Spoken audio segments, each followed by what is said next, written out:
नमस्ते दोस्तों, आज फिर हाजिर हैं एक नई क्लास में। और आपके वादे के मुताबिक हमने बोला था कि आपको प्राइम फैक्टर करवाएंगे। और प्राइम फैक्टर एक ऐसा टॉपिक है जो किसी भी एग्जाम में पीछे नहीं रहता, उसकी उपस्थिति हर जगह रहती है, डायरेक्ट इनडायरेक्ट। बहुत सारे ऐसे एग्जाम हैं जैसे railway group D, SSC GD, REET level first, REET level second, mathematics, science, इनमें तो ये पर्टिकुलर सीधा टॉपिक दिया गया है सिलेबस में। बहुत सारे एलडीसी है, पटवारी है, इनमें भी ये सीधा टॉपिक। लेकिन बहुत सारे ऐसे एग्जाम जैसे आरएस है, यूपीएससी, इनमें ये टॉपिक पर्टिकुलर नहीं दिया जाता, लेकिन इनडायरेक्ट इसके सवाल पूछे जाते हैं। क्योंकि फैक्टर आपको किसी भी चीज के मालूम नहीं होंगे तब तक आप गणित नहीं कर पाओगे, ये बेसिक बात है। तो आज अपना प्राइम फैक्टर यानी अभाज्य गुणनखंड, केवल अभाज्य गुणनखंड आप ये चीज समझे होंगे कि अभाज्य गुणनखंड इतना कर दिया, दी एंड। देखो, अभाज्य गुणनखंड ऐसा नहीं होता है, क्योंकि जितना बड़ा कंपटीशन होगा उतना ही उस कंपटीशन का लेवल बड़ा होगा। अब आप अभाज्य गुणनखंड ये 6ठी 7वीं 8वीं तक आपने ये किया होगा, लेकिन अब ये आपने पिछली क्लास में भी मेरे पढ़ा होगा, मैंने आपको बताया। तो पूछा गया कि भाई 60 के 36 के कितने सर्वसम भाजक हो सकते हैं। तो भाजक का मतलब क्या हो गया कि उस संख्या में अधिकतम संख्याओं का जाने वाला भाग संख्याएं होती है, वो इसके भाजक कहलाते हैं। देखो, प्राइम फैक्टर में पहला उदाहरण आपसे ये पूछा जाता 420। देखो, 420 मैंने इसलिए लिया क्योंकि आप लोग पढ़ते नहीं, इसलिए मैंने आपको 420 घोषित कर रखा, आपको पढ़ना पड़ेगा भाई। 420 के कुल कितने भाजक हैं? मतलब क्या हुआ? मतलब ये हुआ कि 420 में कितनी संख्याओं का भाग जाता है, यह पूछा गया है। 420 में कुल कितनी संख्याओं का भाग जाता है? तो 420 का अपने को ये अपने को निकालना आता है। 2 का भाग 210, 105, 35, 7 और इसको यहां पर आप लिख लीजिए। 2 का अधिकतम कितने का? 2 की पावर 2, 3 एक बार है तो 3 की पावर 1, 5 की पावर भी 1 और 7 की पावर भी 1। यदि आपको क्या निकालने हैं? भाजक निकालने हैं, तो आपको कुछ भी नहीं करना है, पावर में 1 जोड़ के और गुणा करना है। 2 की पावर कितनी है? 2, 2 में 1 जोड़ा तो 3, 3 की पावर कितनी है? 1, 1 में 1 जोड़ा तो 2, 5 की पावर कितनी है?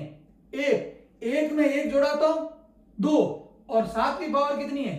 1 और 1 में 1 जोड़ा तो 2 और इसका आपस में क्या कर लो? गुणा। 3 दूनी 6, 6 दूनी 12, 12 दूना 24, यानी कुल कितने भाजक हो जाएंगे? 24। तो किसी भी संख्या का भाजक निकालना है तो पहले तो उसका अभाज्य गुणनखंड करो। पहले उसका क्या करो? अभाज्य गुणनखंड करो। गुणनखंड करने के बाद में उन सभी की पावर लिखो। क्या लिखो? पावर लिखो। फिर पावर के अंदर प्लस क्या करना है? ए, और फिर जितनी भी संख्या है उनका क्या कर लेना है? गुणा कर लेना है। ये इसका क्या कहलाएगा? भाजक। यानी 420 के कुल कितने भाजक है? 24। कुल कितने भाजक है? 24। अब आपसे यह पूछा जाए कि इस 420 में समभाजकों की कितनी संख्या और विषम भाजकों की कितनी संख्या? अब देखिए, आपके ऊपर पावर बेस देखो, 2 क्या है? सम है, लेकिन 3 क्या है? विषम। ये भी क्या है? विषम। ये भी क्या है? समभाजकों की जब भी आपको संख्या ज्ञात करनी हो तो जो आपके फैक्टर हुए हैं उसमें सम वाले जितने भी फैक्टर हैं, यानी सम का हमेशा कितना फैक्टर रहेगा? एक ही फैक्टर रहेगा, 2 रहेगा। ये ध्यान रख लेना। 2 के बाद में कभी 4 नहीं आएगा, ये आप भूल जाना कि 2 के बाद में कभी भी अगर आ जाए 4 तो मुझे बता देना, बिल्कुल नहीं आएगा। क्योंकि 4 में 2 का भाग जाता है तो 4 का भाग तो अपने यहां दे ही नहीं सकते। दे रहे हो तो आप गलती कर रहे हो, यह आपको समझना होगा। तो हमारे क्या होगा कि जो सम है, जो ये बेस है, ये तो क्या है? आधार है। ये 2 क्या है? आधार। 3 भी क्या है? आधार। 5 भी क्या है? आधार। ये सभी बेस है। ये हमारा क्या है? बेस है। लेकिन ये 2 1 1 1 ये क्या है? घात है। ये क्या है? हमारी घात है। और घात को अपन क्या कहते हैं? पावर कहते हैं। तो हमें यह सोचना होगा कि जब समभाजकों की संख्या ज्ञात करनी है तो हम क्या करेंगे कि जो सम की पावर है उसको है वैसी की वैसे, 2 की पावर तो है वैसी की वैसी लिखी। लेकिन बाकी सभी की जितनी भी पावर आई है उनमें क्या जोड़ना है? एक। एक में एक जोड़ा तो दो, एक में एक जोड़ा तो दो, एक में एक जोड़ा तो दो। दो दूनी चार, चार दूनी आठ, आठ दूनी 16। सम कितने आ गए? 16। कुल कितने हैं? अरे कुल में से सम घटाओगे तो पीछे कौन बचेगा? विषम। विषम कितने आ गए? 8। अब 8 आए नहीं आए? तो विषम भाजकों में क्या करना है कि आपको सम वाले सभी छोड़ देने, यानी ये सब हमने छोड़ दिया। प्रत्येक की घात में पावर में एक एक जोड़ना है। एक जोड़ा, एक जोड़ा, एक जोड़ा, दो दूनी चार, चार दूनी 8। तो हम ये कह सकते हैं कि जब हमें सम की मालूम करने हो तो सम की जो पावर है उसको है वैसी की वैसी लेना है साथ में, और विषम वाली जितनी भी पावर है उनमें हमें क्या जोड़ना है? एक जोड़ना है। और उसके बाद में विषम भाजकों की संख्या आपको मालूम हो गई। अब आपका रहा दूसरा एग्जाम्पल जो बहुत ही इंपॉर्टेंट है। इंपॉर्टेंट क्या है कि एग्जाम्पल 2 में 3 की घात दे रखी है 5, 7 की घात 2 और 5 की घात 4 में कुल भाजकों की संख्याएं ज्ञात कीजिए। कुल भाजकों की संख्या ज्ञात कीजिए। तो भाजकों की संख्या ज्ञात करने के लिए तो आपको बता रखा जो पावर दे रखी है उनमें एक जोड़ के आपस में क्या करना है? गुणा। तो 5 में एक जोड़ा तो 6, 2 में एक जोड़ा तो 3, 4 में एक जोड़ा तो 5, और इनका अपन ने गुणा कर लिया। कितनी हो गए? 90। कुल कितना हो गया? 90। कुल हो गया 90। अब यहां पर सम भाजक पूछा जाए, और तो सम किसी का बेस है क्या? सम दो कहीं है नहीं, तो इसलिए सम कितने हो जाएंगे? 0, क्योंकि दो आधार यानी बेस किसी में भी नहीं है। अब आपके क्या है? विषम। जब सम नहीं है तो सारे क्या होंगे? विषम होंगे। ये आपको समझना था और ये मैंने समझा था। अब इसके बाद में आपको केवल अभाज्य गुणनखंड और अभाज्य भाजकों की संख्या मालूम करनी है। हाँ, तो अपना तीसरा देखिए एग्जाम्पल टाइप तीसरा है, और तीसरे में पहले अपन ने तीन चीजें पढ़ी कि कुल भाजक, सम भाजक और विषम भाजक। और अब ये आपको एग्जाम्पल एक तीसरा दे रखा है कि 2 की पावर 8, 3 की पावर 7 और 11 की पावर 13 है ये। और अभाज्य गुणनखंडों की संख्या ज्ञात करनी है। आपको क्या ज्ञात करनी है? पहले तो केवल भाजक ज्ञात करने थे, उसमें सम भाजक ज्ञात करने थे और विषम भाजक ज्ञात करने थे। जो नीचे आपको दिख रहा है मैंने सारांश लिख दिया, ये आपके काम आएगा पूरे पढ़ने के बाद में। तो यहां पर पूछा कि अभाज्य गुणनखंडों की संख्या ज्ञात करनी। तो अभाज्य गुणनखंड जब भी आपको ज्ञात करना है, जो भी आपकी पावर दे रखी, यानी जो भी आपकी घातें दे रखी 8, 7 और 13, इनको जोड़ देना, यानी घातों का जो योग होता है वही क्या कहलाता है? अभाज्य गुणनखंडों की संख्या। ये तो हो गया अभाज्य गुणनखंड। यानी आगे अगर ये संख्या कितनी है तब आप क्या कहोगे? इस आधार में कितने प्रकार है? 2 है, 3 है और 11, तीनों ही अलग अलग है। तो 1, 2 और 3। तो अपन क्या कह सकते हैं कि अभाज्य भाजकों की संख्या कितनी होगी? 3 होगी, क्योंकि आधार का क्या है? प्रकार। यानी आपकी ये बात अच्छी तरह से समझ में आ गई कि पहला टॉपिक अपन ने पढ़ा था वो ये पढ़ा था कि कोई भी आपको संख्या दी जाए इस तरह की घातों में, और आपसे पूछा जाए कि कुल भाजकों की क्या ज्ञात करो? संख्या ज्ञात करो। अभाज्य भाजक नहीं, केवल भाजक जिसमें सम भी होगा और विषम भी होगा। तो आप क्या करोगे कि जो भी आपको घातें दे रखी है उनमें आप क्या जोड़ोगे? एक जोड़कर और उनका क्या कर लोगे? गुणा करोगे। करेक्ट।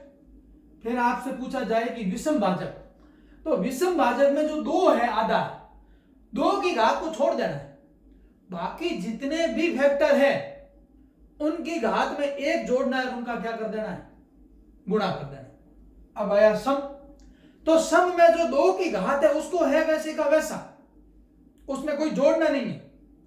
बाकी जितनी भी घातें होगी उन सभी घातों में 1 जोड़ना है और उनका भी क्या करना है?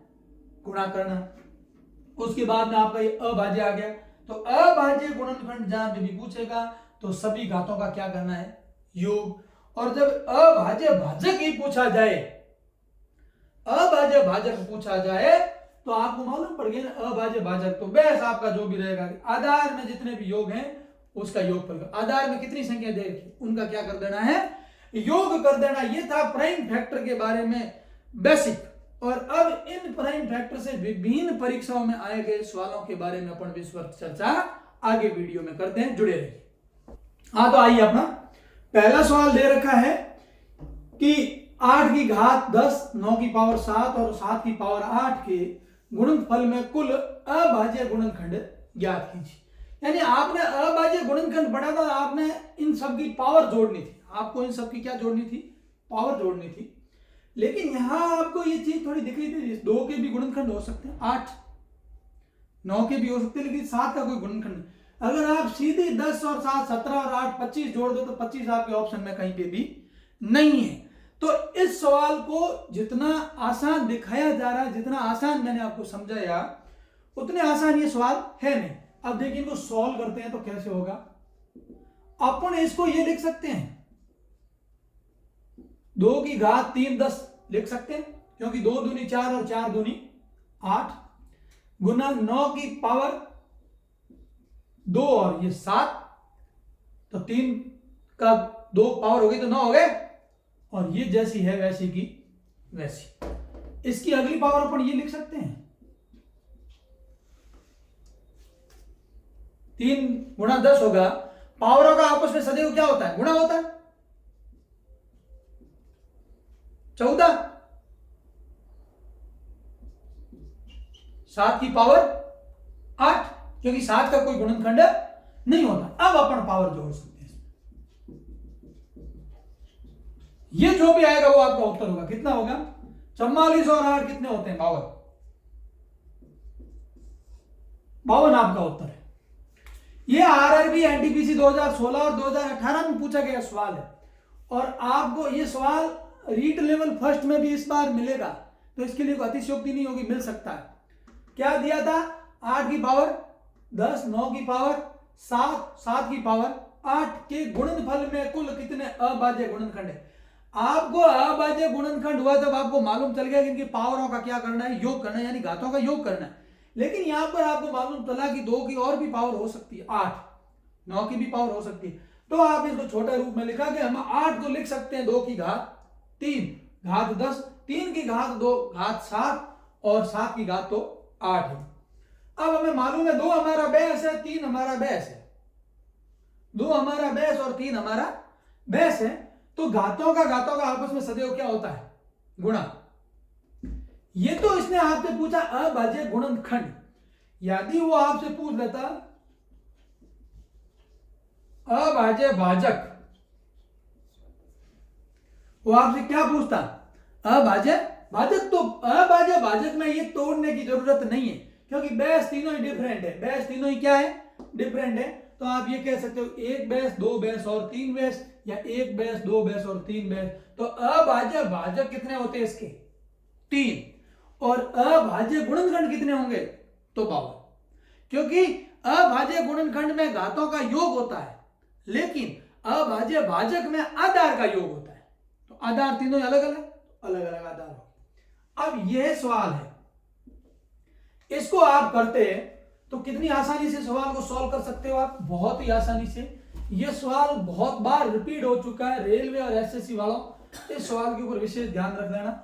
इस सवाल को मैं ऐसे लिख सकता हूं, कैसे लिख सकता हूं इसको, यदि मैं सॉल्व करने जाऊं तो कैसे करूंगा। इसमें 2 की घात कितनी लगाऊं मैं, 4 लगा सकता हूं।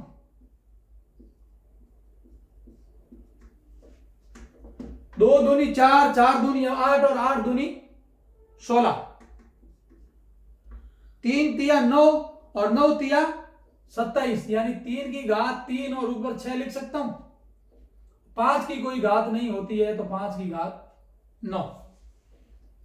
ये क्या हो जाएगी, 2 की घात 7 चौक 28 और 3 की घात 6 तेरी 18 और 5 की घात 9। अब यहां पर गुणनफल का कुल अभाज्य गुणनखंड, अभाज्य गुणनखंड तो इसका हो जाएगा 28 प्लस 18 प्लस 9।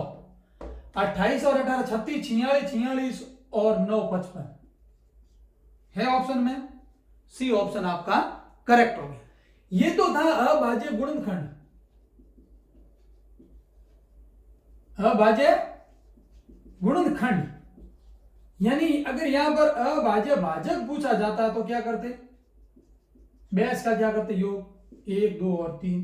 यहां पर कितना हो जाता, जितने बेस होंगे उतने ही उसके अभाज्य भाजक होंगे, लेकिन अभाजक गुणनखंड में सदैव उनकी पावर, यानी आप डायरेक्ट यहां से लिखते 7 और 6 13 और 9 22 करते तो आपका क्या हो जाता, गलत हो जाता। तो आपको जो आधार है, आधार को मजबूती में तोड़ना पड़ेगा, यानी 16 को आपने छोटा किया, 27 को आपने छोटा किया, 5 छोटा होता नहीं। तो ये इस प्रकार के सवाल आपसे एग्जाम में विभिन्न परीक्षाओं में बार बार पूछे जाते हैं। अगले सवाल देखिए थोड़े। हाँ, तो अपना तीसरा सवाल ये है कि 512 के कितने पूर्ण वर्ग होते हैं? 512 के कितने पूर्ण वर्ग होते हैं? ये सीटेट 2016, 2018, 2020 में पूछा गया है। तो भाई रीट वाला तैयार रहना, ऐसा सवाल आपके 2021 में 100% आने की संभावना है। 512 के कितने पूर्ण वर्ग होते हैं? अब आपसे ये पूछा जाए तो 512 में आप ये देखो, ये इस तरह से भाग दोगे, 2 का भाग कितनी बार जाए? 256। 2 का भाग दिया कितनी बार जाएगा? 1, 56, 50, 3 कितना होगा भाई? 100। कितना हो जाएगा भाई इसका? निकालो फटाफट। 128। फिर आपके गए 2, 64। फिर आपके 2 गया 32। फिर आपकी 2 गया 32, 2 का भाग 16, फिर 2 का भाग 8, 2 का भाग 4 और 2 का भाग 2 और 1। यह आ गया 256, 28, 64, 32। और अब आप ये कहोगे इसमें पूर्ण वर्ग कौन है? पूर्ण वर्ग संख्याएं कौन कौन सी है? तो हम कह सकते हैं कि 4 पूर्ण वर्ग संख्या है, 16 भी पूर्ण वर्ग संख्या है, 64 भी पूर्ण वर्ग संख्या है, और 256 भी क्या है?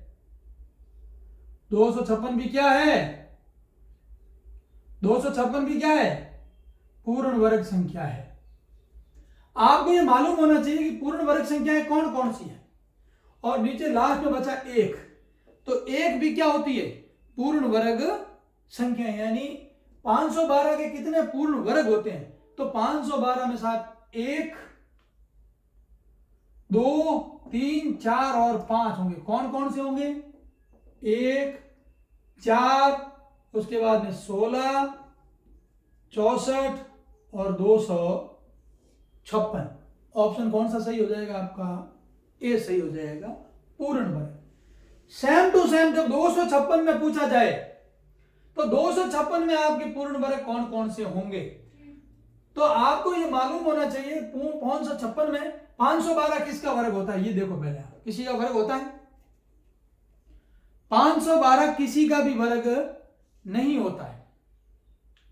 525 होता है, 512 किसी का भी वर्ग नहीं होता है। 24 का वर्ग कितना होता है? 525 किसका वर्ग होता है? 20 का वर्ग हो गया 400। 21 का वर्ग 442। 23 का होता है 529। यानी 512 किसी का भी वर्ग नहीं होता है। तो यहां हम कह सकते हैं कि वर्ग संख्या कितनी होगी? 5। इसके पैरेलल में मैं ये सवाल लेके आया हूं 256 वाला। देखो, एक पूछा गया 512 और एक पूछा गया है 256। ये दोनों ही आरआरबी में, एसएससी में पूछे गए सवाल है। इसका भी आंसर 5 आया और इसका भी आंसर कितना है? 5। 512 का भी 5, 256 का भी आंसर कितना है? 5। देखो ना साहब, 256 खुद है 1, 64 है 2, 16 है 3, 4 है और 1 है। इसीलिए ये जो कंफ्यूजन के सवाल हैं ये क्लियर करवाना मेरा आपको बेसिक मूल उद्देश्य है कि कैसे भी करके इन सवालों में आप कभी भी गलती नहीं करें। देखो, 512 के भी पूर्ण वर्ग कितने? 5। और 256 के भी कितने? एग्जाम में अगर आप निकाल भी लेते, सही होते, तो भी आप गलत करते, क्योंकि आपके पास इतना समय नहीं होता। इसलिए आपको क्लियर करवाना मेरा उद्देश्य है। क्यों उद्देश्य है? क्योंकि 512 किसी का भी वर्ग नहीं है, लेकिन 256 है। किसका है? 256 किसका वर्ग है? 16 का। 256 किसका वर्ग है? 16 का पूर्ण वर्ग है, लेकिन 512 किसी का भी पूर्ण वर्ग नहीं है। तो आज के क्लास के अंदर जो अपन ने ये 5 सवाल किए, अब इसके बाद में अगर अपन जाते हैं और यहां अगर इसी की जगह ही मैं आपसे ये सवाल पूछ लेता, आगे आया हुआ है 729 के कितने पूर्ण वर्ग है? ये RRB group D SSC GD में कम से कम 5-5 बार सवाल पूछा गया है। कम से कम 5-5 बार सवाल पूछा गया, कभी फर्स्ट पारी में, कभी सेकंड पारी में, कभी थर्ड। तो इसके भी आप क्या करो, 729 के आप क्या करोगे? फैक्टर ही तो करोगे। अरे भाई फैक्टर करोगे तो आपको मालूम है पूर्ण वर्ग संख्या जो भी आएगी, इसका आंसर आप मुझे बताना, इसका आंसर क्या बनता है। अब उसके बाद में कुछ ऐसी संख्याएं हैं जिनके सवाल हैं, 6-7 सवाल और जो मैं आपको अगली क्लास में कराऊंगा। आज के लिए इतना ही। आपको एक क्लास कैसी लगी कमेंट करके जरूर बताना, और वीडियो को लाइक और शेयर जरूर करें, और अपने पढ़ने वाले मित्रों तक भी वीडियो को जरूर पहुंचाएं। थैंक्स, फिर मिलते हैं अगली क्लास में। प्राइम फैक्टर अगली क्लास में फिनिश हो जाए।